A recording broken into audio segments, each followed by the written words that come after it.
Die Hard, is it a Christmas movie? I'm just kidding. We've talked about that too much as a culture. It's obviously a Christmas movie. Even if it's not a Christmas movie, it gets you in the Christmas spirit. And isn't that the point of a Christmas movie? There are so many montages within the Die Hard original trilogy that are synced up in the edit to Christmas songs. Is that not a Christmas movie? When you see Bruce Willis kill a German with long blonde hair, but it's like walking in a winter wonderland. Pop, pop, pop. Does that not make you want to give and receive gifts? Does that not give you a warmth that says, man, Christ died for my soul? Pop, pop, pop. Like, is that not already what you're thinking? Sure, does Bruce Willis now apparently claim that he wants $1 million a day when he works on set? Yeah. Is that absolutely outrageous and not in the Christmas spirit? 100%. But if he's also killing Germans and or colonels who are trying to actually smuggle drugs into America, that's the second one.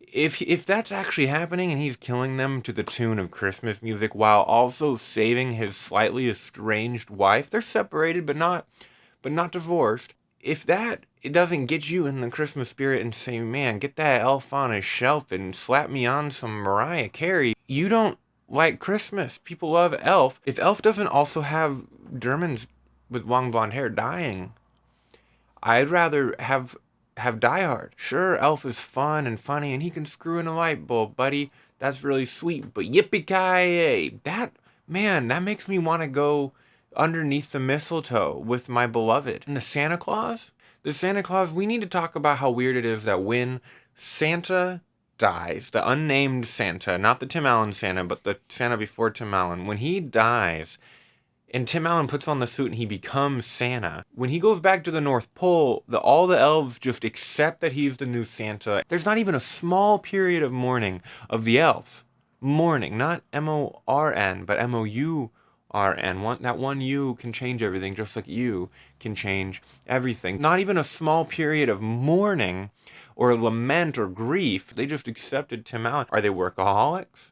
Do they just not really care about grief and death and lament? Is Tim a better Santa already? He insults all of them, and they don't one time go, please, give me a break. My last boss, who I was pretty close with for like 1,000 years, just died. That doesn't happen at all. No, he's insulting them, he's making fun of them, he's calling it a dream. This is their profession, this is their craft. Where's Mrs. Claus? Apparently in the second movie they introduced this rule that Santa actually has to marry.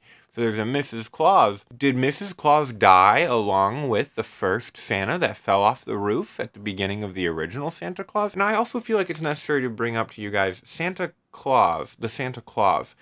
Most people don't realize that's a pun. Do you guys realize that's a pun? Can we discuss that this is a pun? It's not just saying the Santa Claus, as in like the Santa. Like no, the word Claus is spelled incorrectly. So like in German myth and in the Americanized version, Santa Claus is spelled C-L-A-U-S. Now that is Santa Claus. The Santa Claus, C-L-A-U-S-E, is a clause as in a sentence. C-L-A-U-S is clause as in Santa Claus. C-L-A-W-S is clause as in like how like an animal might have claws.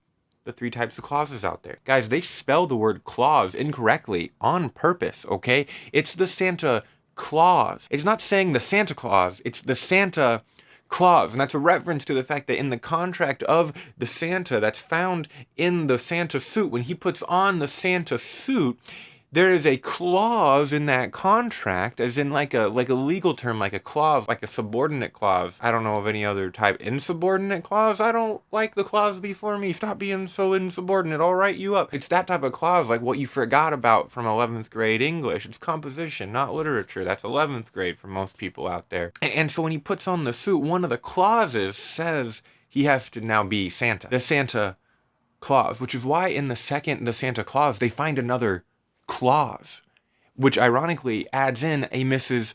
Claus, but spelled differently. You didn't know you'd get an English lesson. I didn't know I wanted to give you one. Jingle All the Way, phenomenal. Way underrated. It has like 15% on Rotten Tomatoes. That is a tragedy. Jingle All the Way is one of the best movies. It made me a huge fan of Sinbad in my youth. His lines are mostly improvised. That's insane. If I ever run a TV show, I've written this out many years ago. I can prove it in my journals that I want Sinbad to play like the neighbor. Every episode in my sitcom, in my 23-minute sitcom, every episode we're gonna go to talk to my neighbor for 5 minutes, and Sinbad's just gonna go off.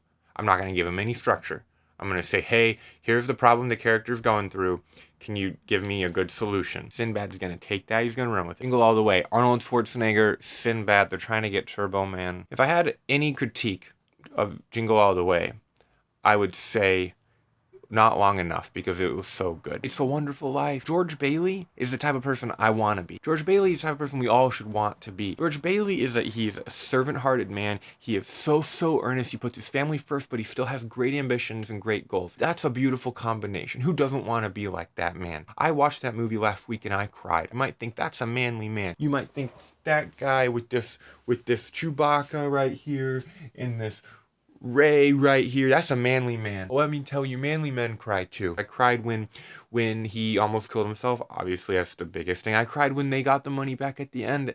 I cried when he takes Mary and he goes, I don't ever want to get married. Okay, I don't ever want to get married. I cried at every point in that. I think I'm realizing the older I get that It's a Wonderful Life actually totally changed my view of who I want to marry. I want to marry Mary Bailey. Mary Bailey is the ideal woman. I mean, there's some sexism in the movie for sure, and I don't like how they refer to, old women as old maids and stuff like that. But the personality of Mary Bailey, she's witty.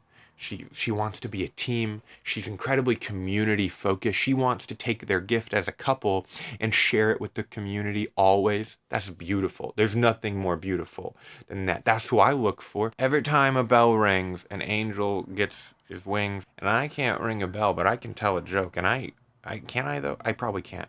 My grandma also doesn't really think I can. If every time a joke is told an angel gets his wings at my shows, come to my shows, back when those come back up and running, Jerry and Friends, so many angels getting their wings. I make sure that line was ba ba ba ba ba. Angel's gonna get some wings. Merry Christmas. Happy holidays.